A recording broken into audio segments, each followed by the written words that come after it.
നമസ്കാരം പ്രിയമുള്ളവർ, എല്ലാവർക്കും ഒരിക്കൽ കൂടി എൻ മീഡിയയിലേക്ക് ഹാർദമായ സ്വാഗതം. തിരുപ്പതി ക്ഷേത്രം എന്ന് പറയുന്നത് ലോകത്തിലെ ഏറ്റവും കൂടുതൽ വരുമാനമുള്ള ക്ഷേത്രമാണ്. ഏറ്റവും കൂടുതൽ ഭക്തർ വരുന്ന ക്ഷേത്രങ്ങളിലൊന്നാണ്.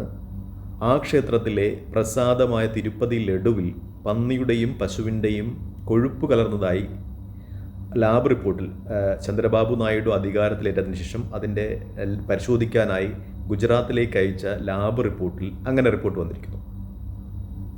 അപ്പോൾ അതിനോടനുബന്ധിച്ച് ഇന്ന് നമ്മുടെ മറുനാടൻ മലയാളി ഷാജൻ സ്കറിയ അദ്ദേഹത്തിൻ്റെ മറുനാടൻ എന്ന ചാനലിൽ ഒരു വീഡിയോ ചെയ്തിരിക്കുന്നു. അതിൽ അദ്ദേഹം കൊടുത്തിരിക്കുന്ന തമ്പുനയിൽ ക്രിസ്ത്യാനിയായ ജഗ്മോഹൻ തിരുപ്പതി വെങ്കിടേശ്വരനോട് ചെയ്തത് എന്ന തമ്പുനയിലാണ്. കാരണം ഷാജൻ സ്കറിയ ജന്മന ഒരു ക്രിസ്ത്യാനിയാണ്. അദ്ദേഹം സംഘപരിവാരങ്ങളെ ഇങ്ങനെ പ്രോത്സാഹിപ്പിക്കുന്നുണ്ടെങ്കിലും ഒരു ക്രിസ്ത്യാനിയാണ്.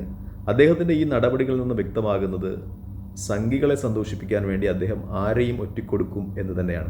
അദ്ദേഹം അങ്ങനെ ഒരു തമ്പുനയിലാണ് കൊടുത്തിരിക്കുന്നത്, ക്രിസ്ത്യാനിയായ ജഗ്മോഹൻ. കാരണം തിരുപ്പതി വെങ്കടേശ്വരനോട് ചെയ്തത്, ക്രിസ്ത്യാനിയായ ജഗ്മോഹൻ തിരുപ്പതി വെങ്കടേശ്വരനോട് ചെയ്തതാണ് അദ്ദേഹം തമ്പുനയിൽ കൊടുത്തിരിക്കുന്നത്. കാരണം ആന്ധ്രയുടെ മുൻ മുഖ്യമന്ത്രി ജഗ്മോഹൻ റെഡ്ഡി അദ്ദേഹം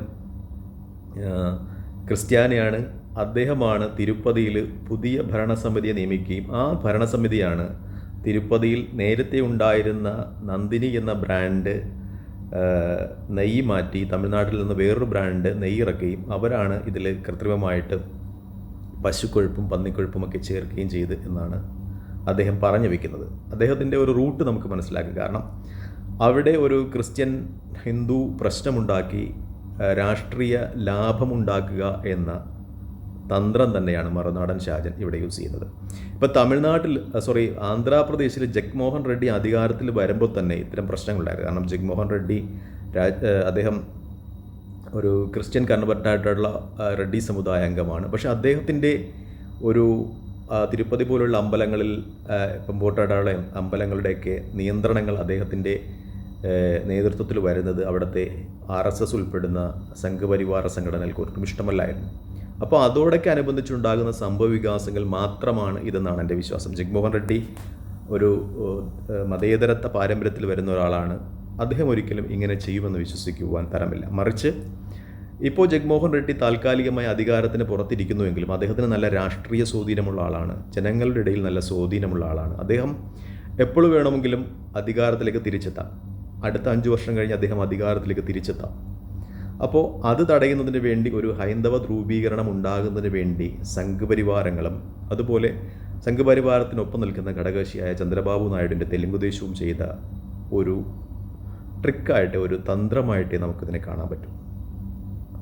കാരണം തിരുപ്പതി ദേവക്ഷേത്രത്തിൽ അതിൻ്റെ നിർമ്മാണ ഘട്ടങ്ങളിലൊക്കെ പ്രവർത്തിക്കുന്നത് വൈഷ്ണവ ബ്രാഹ്മണരാണ്. അവരാണ് ഇതിന് വേണ്ട കൂട്ടുകളൊക്കെ തയ്യാറാക്കുന്നത്. ഇതിന് വേണ്ട നെയ്യ്, അണ്ടിപ്പരിപ്പുകൾ, ഉണക്കമുന്തിരിയൊക്കെ തയ്യാറാക്കുകയും പൊടിക്കുകയും ചെയ്യുന്നത്. അപ്പോൾ അങ്ങനെ ഒരു മൃഗക്കൊഴുപ്പും അല്ലെങ്കിൽ പന്നിക്കൊഴുപ്പും കടന്നു വരാനുള്ള സാഹചര്യം ഒരിക്കലുമില്ല. എൻ്റെ ഒരു വിശ്വാസത്തിൽ ചന്ദ്രബാബു നായിഡു അധികാരത്തിൽ വന്നതിന് ശേഷം അവിടെ എന്തൊക്കെയോ തിരുമറികൾ നടന്നിട്ടുണ്ടാകും. ജഗ്മോഹൻ ഒരു ക്രിസ്ത്യാനി ആയതിൻ്റെ പേരിൽ ഒരു ഹൈന്ദവ ധ്രുവീകരണം ഉണ്ടാക്കി വീണ്ടും അധികാരത്തിലെത്താനുള്ള നായിഡുവിൻ്റെ തന്ത്രങ്ങൾ മാത്രമാണ് ഈ ലഡുവിന് പിന്നിൽ മൃഗക്കൊഴുപ്പും പന്നിക്കൊഴുപ്പും വരുന്നത് എന്നാണ് എൻ്റെ വിശ്വാസം.